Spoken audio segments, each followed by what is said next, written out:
और कर्मचारियों की देखिए कोई बड़ी बड़ी समस्याएं नहीं होती, बहुत ही छोटी छोटी मूलभूत समस्याएं हैं, उन्हीं से ये जूझते हैं। हमारे देश के प्रधानमंत्री जी ने तो बहुत इन लोगों के लिए सोचा है, इनका मान सम्मान बढ़ाने के लिए इनको सम्मानित किया है। प्रयागराज में इसका उदाहरण हमने देखा है, बनारस कॉरिडोर के उद्घाटन के अवसर पर उनको साथ में बिठाकर भोजन किया है। सर्वोच्च पद की जो उन्होंने अपने शुरुआत करी थी वो स्वच्छ भारत मिशन से करी, और स्वच्छ भारत मिशन सीधा सीधा सफाई कर्मचारियों से संबंधित होता है। बिना सफाई कर्मचारी के स्वच्छ भारत मिशन को हम कंप्लीट नहीं कर पाए।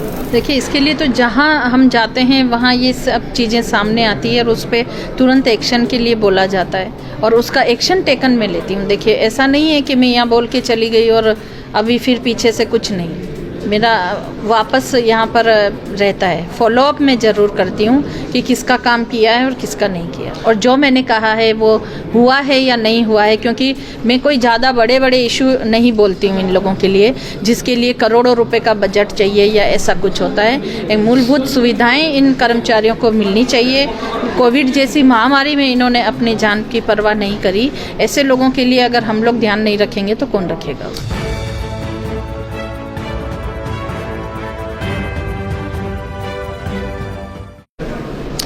नमस्कार, NH1 न्यूज़ देख रहे हैं आप और मैं हूं हिमांशु शर्मा। आज कटरा के स्पिरिचुअल ग्रोथ सेंटर में एक बड़ी ही महत्वपूर्ण मीटिंग हुई। उस मीटिंग में सफाई कर्मचारियों की बात अलग अलग डिपार्टमेंट्स के समक्ष रखी गई और इस मीटिंग को चेयर किया नेशनल कमीशन फॉर सफाई कर्मचारी की national vice president Anjana Pawar ji ने। मीटिंग में कई सख्त हिदायतें देते हुए डिपार्टमेंट्स को अंजना जी ने कहा कि क्यों इन सफाई कर्मचारियों के वर्ग को निगलेक्ट किया जाता है आज के इस दौर में, जब प्रधानमंत्री खुद इनकी तारीफ जगह जगह कर रहे हैं। प्रयागराज का एग्जाम्पल उन्होंने देते हुए कहा कि किस तरह सफाई कर्मचारियों को प्रधानमंत्री ने सम्मानित किया, लेकिन आज भी जब ग्राउंड पे देखा जाता है तो सफाई कर्मचारियों का शोषण किया जा रहा है। इसी बीच अपनी बात डिपार्टमेंट्स को बताते हुए उन्होंने सख्त हिदायतें भी दी और वहीं पे सफाई कर्मचारियों ने भी अपनी प्रॉब्लम्स अंजना पवार जी को बताई। आप देखिए हमारे इस इंटरव्यू में क्या कहा अंजना पवार जी ने। मैम, आज की जो ऑल डिपार्टमेंट्स के साथ आपने मीटिंग ली और जिसमें खासकर सफाई कर्मचारी रियासी म्यूनसिपल काउंसिल और म्यूनसिपल कमेटी कटरा के मौजूद थे, क्या इसका एम था मीटिंग का? देखिए, राष्ट्रीय सफाई कर्मचारी आयोग जो होता है वो देश के हर राज्यों में जाता है। सफाई कर्मचारी, मैनुअल स्क्वेंजर्स और उनके जितने आश्रित हैं उनका आर्थिक, उनका सामाजिक एवं उनका शैक्षणिक स्तर कैसे सुधारा जाए, कैसे इन अंतिम पंक्ति में बैठे हुए कर्मचारी वर्ग को मुख्य धारा से जोड़ा जाए, इसका अध्ययन करने के लिए जाता है। तो आज उसी संदर्भ में यहाँ पर रियासी डिस्ट्रिक्ट की मीटिंग थी और कर्मचारियों की देखिए कोई बड़ी बड़ी समस्याएं नहीं होती, बहुत ही छोटी छोटी मूलभूत समस्याएं हैं, उन्हीं से ये जूझते हैं। हमारे देश के प्रधानमंत्री जी ने तो बहुत इन लोगों के लिए सोचा है, इनका मान सम्मान बढ़ाने के लिए इनको सम्मानित किया है। प्रयागराज में इसका उदाहरण हमने देखा है, बनारस कॉरिडोर के उद्घाटन के अवसर पर उनको साथ में बिठाकर भोजन किया है। सर्वोच्च पद की जो उन्होंने अपने शुरुआत करी थी वो स्वच्छ भारत मिशन से करी, और स्वच्छ भारत मिशन सीधा सीधा सफाई कर्मचारियों से संबंधित होता है। बिना सफाई कर्मचारी के स्वच्छ भारत मिशन को हम कंप्लीट नहीं कर पाए। मैम, आज जम्मू कश्मीर की बात करूं तो यूटी बन चुकी है। दिल्ली में मिनिमम वेजेस एक्ट को बिल्कुल लागू किया जा चुका है और वहाँ पे जो कैजुअल लेबर की तनख्वाह है वो 15 से 21 हज़ार रुपये है। लेकिन जम्मू कश्मीर की बात करूं तो सिर्फ आज भी जो कैजुअल लेबर है 9,000 ही मात्र पा रहा है, और जबकि अमित शाह जी यहाँ आए थे और उन्होंने इस एक्ट को लागू करने के लिए कहा था कि ये किया जा चुका है, लेकिन अभी तक आज भी ये लोग इंतज़ार कर रहे हैं इनको दिल्ली के मुकाबले में मिनिमम वेजेस एक्ट या मिनिमम वेजेस मिल सके। देखिए, अभी भी मैंने भी इस चीज़ को बोला है कि जो इतना हाई रिस्क काम कर रहे हैं जिसको कोई नहीं कर सकते, उस कर्मचारी को अगर आप बहुत 9,000 तनख्वाह देंगे तो आज के उसमें तो 9,000 में उसकी फैमिली सर्वाइव नहीं कर सकती। तो मिनिमम वेजेस बढ़ाया जाए, इसके लिए आगे डिपार्टमेंट में लिखा जाए, मीटिंग का हवाला देके उसमें प्रस्ताव भेजे जाएं कि मिनिमम वेजेस इनका बढ़ाया जाए। मैम सैलरीज की बात करें, सैलरीज तो इनको मिलती हैं, जैसे मीटिंग में भी आपको बताया गया और आपने उसका जवाब भी दिया।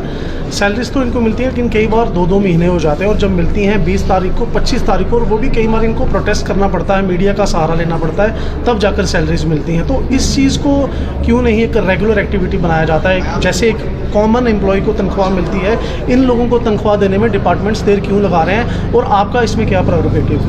देखिए, अभी मीटिंग में सारा कुछ बोला गया है कि director local bodies all over पूरा यूटी में, जम्मू, श्रीनगर, जहाँ भी जितनी भी ये जहाँ पर सफाई कर्मचारी काम कर रहे हैं, उनमें सब में विद इन 1 वीक इनकी सैलरी इनके अकाउंट में आ जाए, ऐसा एक सर्कुलर पूरा सब जगह निकाल दें और इस पे कार्रवाई करी जाएगी। मैम, नेशनल कमीशन फॉर सफाई कर्मचारी का क्या एक एक्शन रहेगा जब आपके सामने एग्जांपल पेश की एक जवान लड़की, उसका पति मर जाता है लेकिन उसको अभी तक कोई भी हेल्प नहीं मिली है, आज वो भी यहाँ पर बैठी थी, और ऐसे कई लाखों केसेस हैं जम्मू कश्मीर में भी और करोड़ों केसेस भारत में हैं, क्या आपका एक्शन रहेगा इसमें?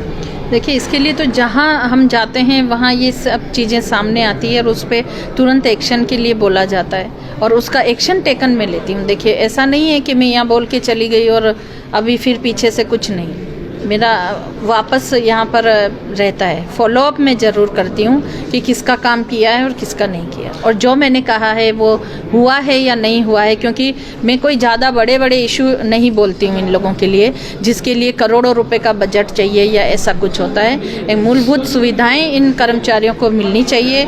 कोविड जैसी महामारी में इन्होंने अपनी जान की परवाह नहीं करी, ऐसे लोगों के लिए अगर हम लोग ध्यान नहीं रखेंगे तो कौन रखेगा उसे? मैम, क्या कहेंगे आप जब आपको पता चला कि रियासी डिस्ट्रिक्ट में 1068 स्कूल्स हैं और उसके मुकाबले में सिर्फ 7 सफाई कर्मचारियों की पोस्ट?